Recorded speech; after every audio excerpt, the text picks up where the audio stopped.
நான் என்னை பொறுத்தவரை நான் ஒத்துக்கொள்கிறேன்.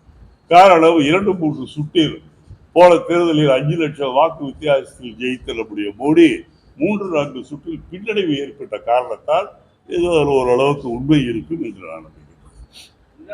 அதிகமான இடங்களை பாஜக தான் பெற்றிருக்கு, காங்கிரஸ் குறைவான இடங்கள். ஆனா அவங்க காங்கிரஸ் வந்து தாங்கள் வெற்றி பெற்றது போல நினைச்சிட்டு இருக்காங்கன்னு.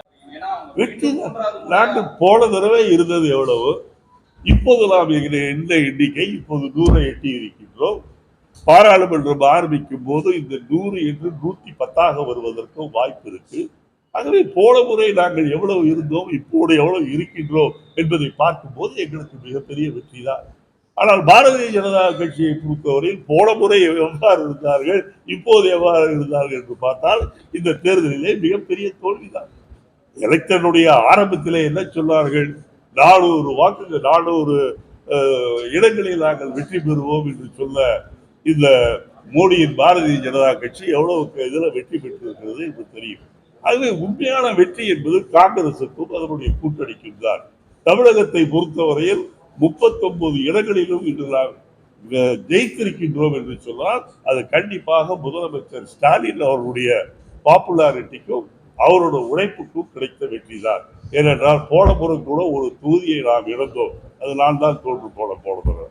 ஆகவே இந்த தடவை பாண்டிச்சேரியும் சேர்த்து 40க்கும் 40, அதுவும் குறிப்பாக எங்களுடைய முன்னாள் IAS அதிகாரி செந்தில் அவர்கள் 5 லட்சம் வாக்குகள் வித்தியாசத்தில் வெற்றி பெற்றிருக்கின்றார் என்று சொன்னால் தமிழகத்தில் எவ்வளவு பெரிய வெற்றிக்கு கண்டிப்பாக தமிழக முதலமைச்சர் MK ஸ்டாலின் அவர்கள் தான் காரணம்.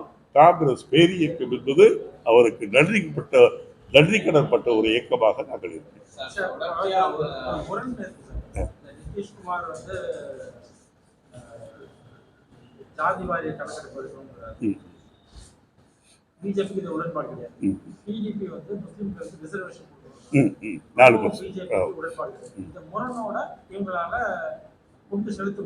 முடியாது, அதைத்தான் நான் சொல்கின்றேன்.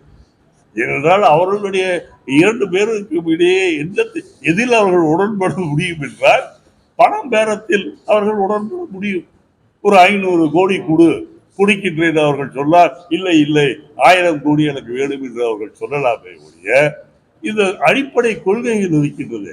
இந்த ஜாதி வாரியாக கணக்கெடுப்பது அல்லது முஸ்லிம்களுக்கு ஒதுக்கீடு செய்வது போன்ற 2 விஷயத்திலேயும் நம்முடைய நாயுடு அவர்களும் நிதிஷ் அவர்களும் காம்ப்ரமைஸை செய்து கொள்ள முடியாது. எப்படி செய்தால் அவர்களுடைய மாநிலத்தில் பெற்றிருக்கின்ற இந்த வெற்றி என்பது மிக விரைவில் காணாமல் போய்விடும்.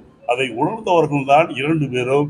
ஏனென்றால் 2 பேருக்கும் என்ன என்றால் அரசியல் அனுபவம் அதிகம் உண்டு, அதை விட பேரம் பேசுகின்ற திறமை 2 பேரும் அதிகம் உண்டு.